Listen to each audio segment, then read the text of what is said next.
In the last lecture, I have mentioned that if Shakti is defined as the desire of God, then Shakti will be a property of God. But in that case, the question will arise that how can a term or a word be qualified by this Shakti relation? But if a word or a pada is not qualified by this Shakti relation, then the word cannot be regarded as Shakti Yukta or as qualified by Shakti, but the Naiyayikas define a pada as Shaktam Padam, that is, only that can be considered as a pada or as a constituent term of a sentence which is qualified by the Shakti relation. So, in order to be a pada, the word must be qualified by the Shakti relation. But then it needs to be shown that the Shakti is a property of the word. But if Shakti is defined as divine desire, then Shakti will reside in God, it will not reside in the word, and in that case, the Naiyayikos would not be in a position to say that a word is that which is qualified by the Shakti relation. The Naiyayikos solve this problem by showing that the divine desire resides both in the word and in the meaning of the word by some indirect complex relation. So, what will be those relations by which the Naiyayikos propose to show that divine desire resides both in the word and in the denotation of the word? The author of Muktavali Sangraha writes that the divine desire resides in the word by the relation Visheshyata. We have already seen while analyzing the form of this Shakti relation that both the word and the meaning of the word can be looked upon as the qualificand or the Visheshya of the Shakti relation. Of course, if the pada or the word is taken to be the qualificand of the Shakti relation, then the qualifier which will qualify the word will be something different from the qualifier that qualifies the object when the object is looked upon as the Visheshya or the qualificand of the Shakti relation. So, in one case, the word is looked upon as the qualificand.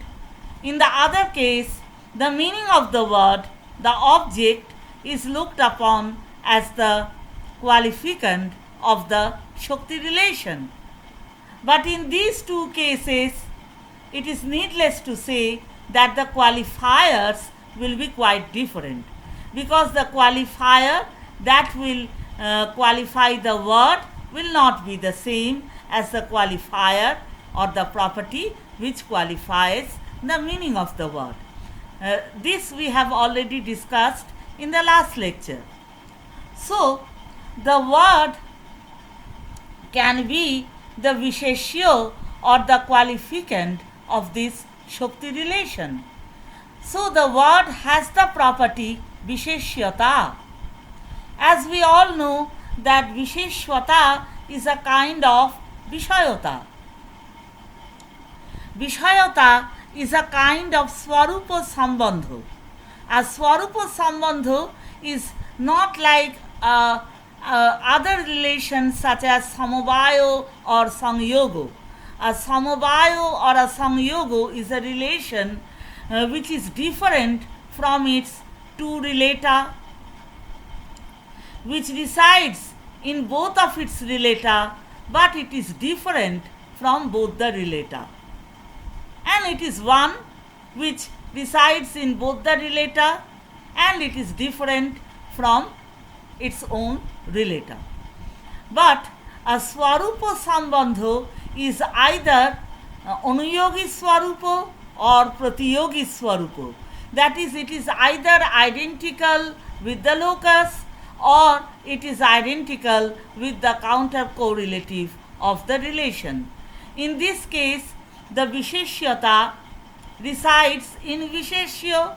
So, Visheshyata is identical, or Visheshyata is a property residing in the Visheshya of the Shakti relation. And this Shakti, which in fact is a divine desire, can reside in the word through this Visheshyata Sambandha, through this Visheshyata, which is a Swarupa Sambandha and which in fact is identical with one of the relator, in this case the word. Now, what kind of Visheshyata is this which resides in the word? This Visheshyata is determined by a particular or a specific kind of Prakarata. The Prakarata is that Prakarata which resides in the qualifier that qualifies the word. Now, what is the qualifier which qualifies the word? The word is qualified by the property etad artha vishayaka bodho janakatva. That is, the property of being the cause of a cognition which has this entity as its object. So, this is the qualifier which qualifies the word. Being the cause of a cognition which has this thing or this entity as its object. So, this is the qualifier which qualifies the word. So, the qualifier hood or the Prakarata which resides in this qualifier or Prakaro is delimited by the property which resides in this qualifier. What is this qualifier? Etad artha vishayako bodho janakata. So, the delimiting property will be etad artha vishayako bodho janakatatva. That is, the property which delimits the property being the cause of the cognition which has this entity as its object. Now, this delimiting property determines the qualifier hood of the qualifier, which determines the qualificand hood residing in the word. The divine desire has the word as its qualificand. So, qualificand hood resides in the word, and the divine desire resides in the word as well by this Swarupa Sambandha qualificand hood or Visheshyata. And this Visheshyata is determined by a particular kind of Prakarata, and this Prakarata is delimited by the property which resides in the property. The delimiter resides in the property being the cause of a cognition that has this entity as its object. So, this is the relation by which the divine desire resides in the word.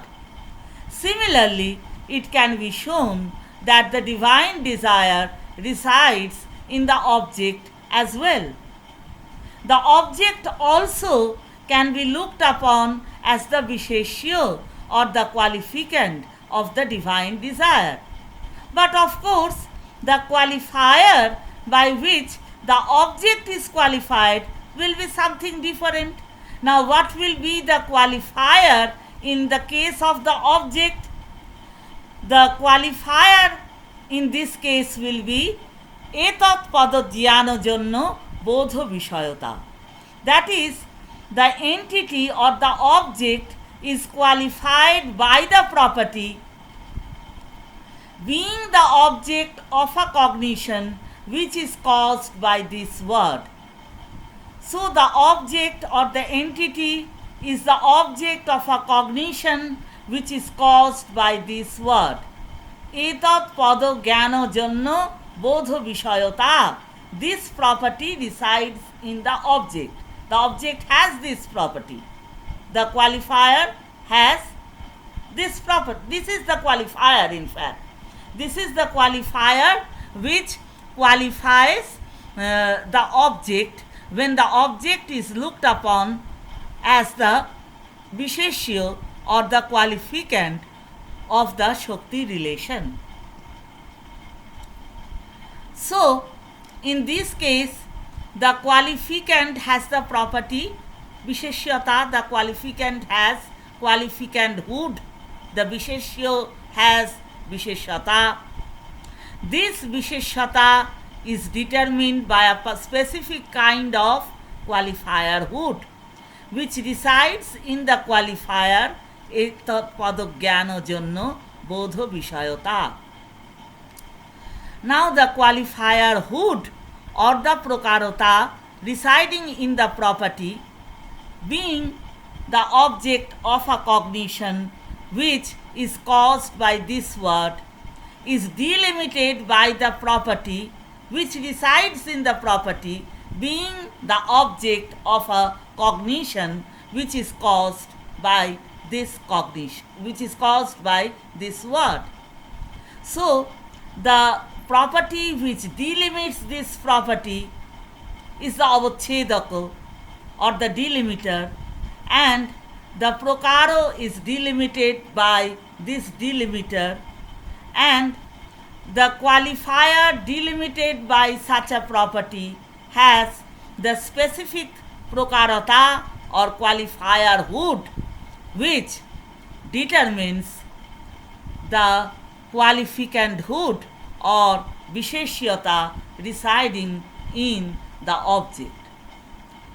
So here also visheshyata is a kind of vishayata which is a kind of swarupa sambandha, and the divine desire resides in the object by means of this swarupa sambandha, which is a kind of visheshyata qualified by or determined by a specific kind of prakarata or qualifierhood, and the qualifierhood is delimited by the delimiter that resides in the property being the object of a cognition which is caused by this word.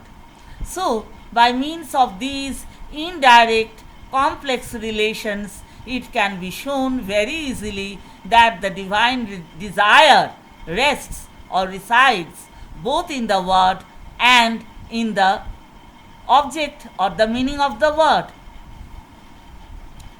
Since the divine desire resides in the word, there is no difficulty in considering the word as qualified by Shakti or Shakto. So the word satisfies the definition of a term or a pada. It is a Shakta pada or a Shakti Yukta word which is qualified by the Shakti relation. And the referent of the word, the meaning of the word also qualifies the definition of being a Shakya or a Shakyartha, because it also possesses the Shakti relation by the relation mentioned above, mentioned earlier. This divine desire, even though it is one and it resides or it has all entities as its object, yet one cannot have a verbal cognition of a piece of cloth on hearing the word pot. Why? Because The piece of cloth also is the object of a cognition, but the piece of cloth is not the object of a cognition that is caused by the word pot. So, ghotopadhojanno bodho vishayota resides in the pot only, resides in ghata only. It doesn't reside in a piece of cloth. Since the piece of cloth doesn't have the qualifier ghotopadhojanno bodho vishayota, so on hearing the word pot, one doesn't have a verbal cognition of a piece of cloth.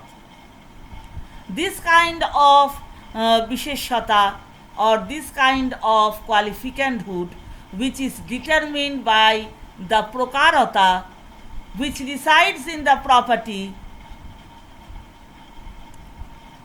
being the object of a cognition that is caused by the knowledge of the word pot, resides only in the pot, and this kind of visheshata doesn't reside in the piece of cloth. So, the Shakti relation by this kind of visheshata relation resides only in the pot. The Shakti relation which qualifies the word pot resides by this kind of visheshata sambandha only in the pot. This kind of Shakti or this Shakti, this particular Shakti relation doesn't reside in the piece of cloth. So, on hearing the piece of cloth, one never has a verbal cognition of a pot. Or conversely, on hearing the word pot, one never has a verbal cognition of a piece of cloth. On hearing the word poto, one never has a verbal cognition of a pot, and on hearing the word ghato, one never has a verbal cognition of a piece of cloth. It is also objected against the Naiyayikos that on hearing the word Ganges or Ganga, one sometimes has knowledge of the bank of the river Ganges also. So, the bank of the river Ganges also is the object of a cognition that is caused by the word Ganga. So, one can have knowledge of the bank of the river just on hearing the word Ganga. In that case, the secondary word meaning relation, namely Lakshana Vritti, will no longer be required. The bank of the river will also be presented simply on hearing the word Ganges by means of the Shakti relation, that is the primary word meaning relation. In that case, there will be no point of admitting a second vritti relation, namely the Lakshana relation. So, there will be a redundant, Lakshana will become entirely redundant. The Naiyayikos can answer this objection or this question also very easily. They will say that on hearing the word Ganga, one never directly has a cognition of the bank of the river. One has a cognition of the water body, that is the river. One never directly has a cognition of the bank of the river. Since one never has a cognition of the bank of the river on hearing the word Ganga, so Ganga Tira cannot be regarded as the object of a cognition which is caused by the word Ganga, or which is caused by the knowledge of the word Ganga. The bank of the river is presented only in an indirect fashion when there is some sort of discrepancy in admitting the river as the meaning of the word Ganga. We all know that if someone says Gangayang Ghosha Prativasanti, then the one cannot take the river as the meaning of the word Ganga, because the Ghosha or the cowherds cannot reside within the water.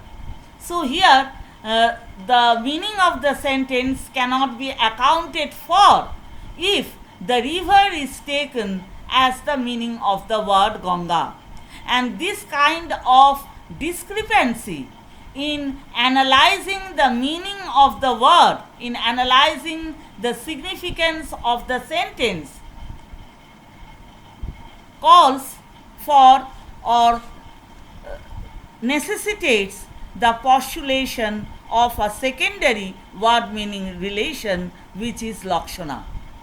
So, one never takes recourse to Lakshana unless there is some sort of discrepancy in the significance, in analyzing the significance of the sentence.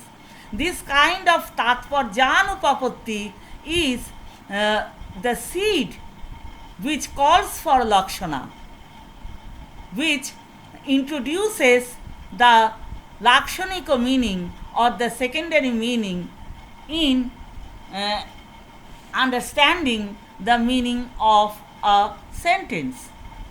So, on hearing the word Ganga, one doesn't directly understand the meaning, the bank of the river as the meaning of the word Ganga. So, the Shakti doesn't reside in the bank of the river by the same relation as it resides in the river itself. Why? Because the bank of the river is not an object of a cognition which arises on hearing the word Ganga. So, the bank of the river cannot be the qualificant of the Shakti relation. Only the river can be the qualificant of the Shakti relation.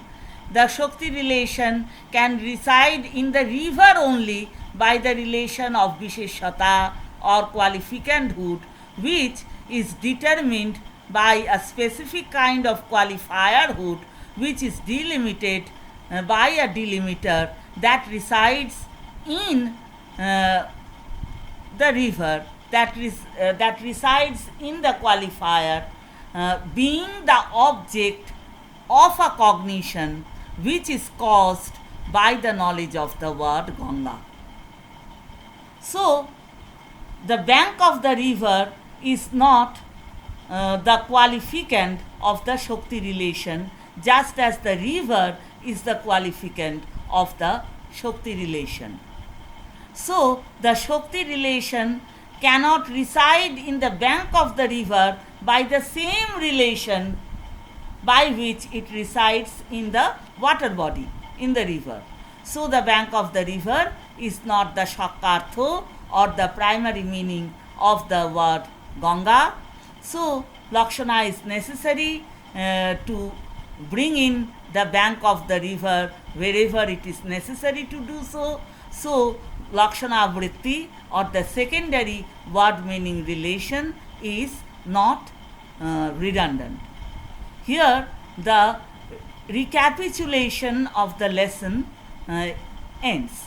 That is, I have finished revising the portion that was done in the pre-lockdown period.